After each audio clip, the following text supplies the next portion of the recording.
अब देखिए, दुनिया ने मोदी का सुशासन देखा और अब लगता है कि बिहार की जनता भी मोदी का सुशासन देखना चाहती है। जी हां, ऐसा ही कुछ बिहार के सियासी खेले में हो सकता है। बीजेपी की सियासी चाल में बिहार में नीतीश लालू का गठबंधन टूट गया, तो वहीं बिहार के सियासी खेले से कांग्रेस समर्थित इंडिया को बड़ा झटका लगता दिख रहा है। उधर खरगे ने नीतीश को फोन तो किया, लेकिन सीएमओ से कहा कि मुख्यमंत्री व्यस्त है, बात हुई ही नहीं।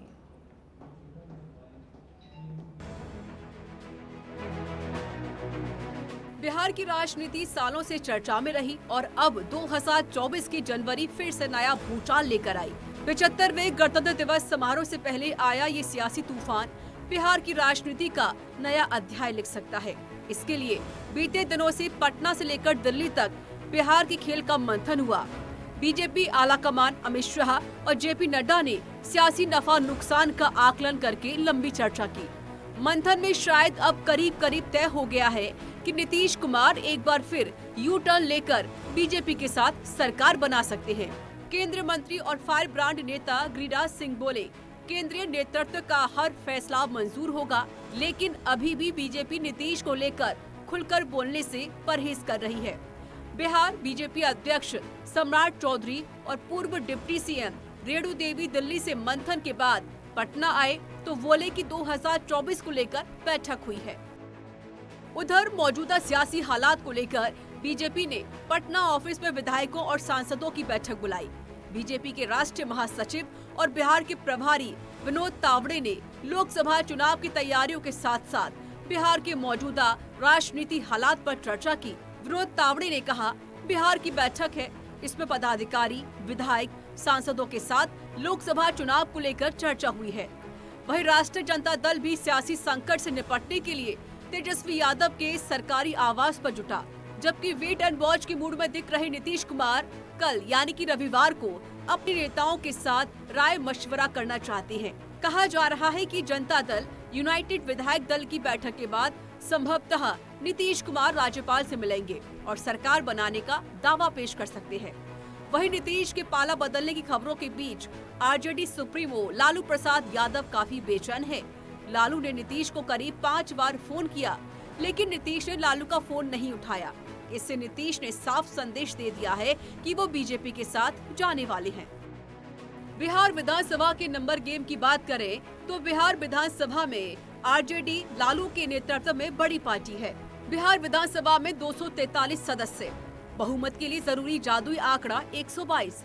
लालू की आरजेडी 79 सदस्यों की सबसे बड़ी पार्टी। बीजेपी 78 विधायकों के साथ दूसरे नंबर की पार्टी। नीतीश कुमार की पार्टी जेडीयू तीसरे नंबर पर। जेडीयू के हैं कुल 45 विधायक, कांग्रेस के 19, लेफ्ट के 16 विधायक हैं। इन विधायकों की संख्या का जोड़ है 114। ये है जादुई आंकड़े से 8 कम। बीजेपी के नेतृत्व वाले एनडीए की बात करें तो गठबंधन की अगुवाई कर रही पार्टी दूसरे नंबर पर है।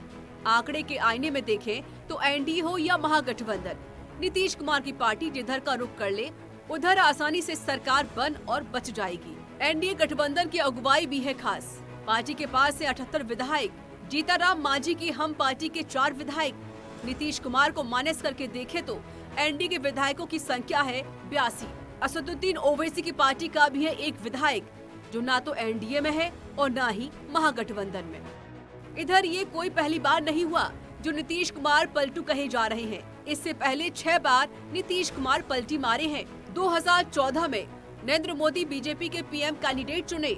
विरोध में नीतीश कुमार ने बीजेपी से तोड़ा 15 साल पुराना रिश्ता। तब कहा था, रहे चाहे या मिट्टी में मिल जाए, लेकिन आपके साथ हाथ नहीं मिलाएंगे। 2014 के चुनाव में जेडीयू पार्टी का रहा खराब प्रदर्शन। जिम्मेदारी लेकर नीतीश कुमार ने सीएम पद से इस्तीफा दिया। पार्टी के नेता जीताराम मांझी को बनाया गया था सीएम। 2015 में बिहार विधानसभा चुनाव से पहले भी पलटे। चुनाव से ठीक पहले नीतीश कुमार ने दोबारा मारी पलटी। अपने धुर विरोधी लालू प्रसाद यादव से मिलाया हाथ। चुनाव में महागठबंधन जीता, नीतीश कुमार फिर से सीएम बने। लालू के छोटे बेटे तेजस्वी यादव को डिप्टी सीएम बनाया। 2017 में नीतीश कुमार ने फिर से चौंकाया। अब उन्हें महागठबंधन में भी दिखाई दी खामी। डिप्टी सीएम तेजस्वी यादव का नाम आईआरसीटीसी घोटाले में आया। नीतीश कुमार ने अंतरात्मा की आवाज सुनी। महागठबंधन खत्म करके सीएम पद से इस्तीफा दिया। इस्तीफा देकर वो बीजेपी में शामिल हो गए। गठबंधन करके नीतीश ने बना ली सरकार। 2020 में बिहार में विधानसभा चुनाव हुए।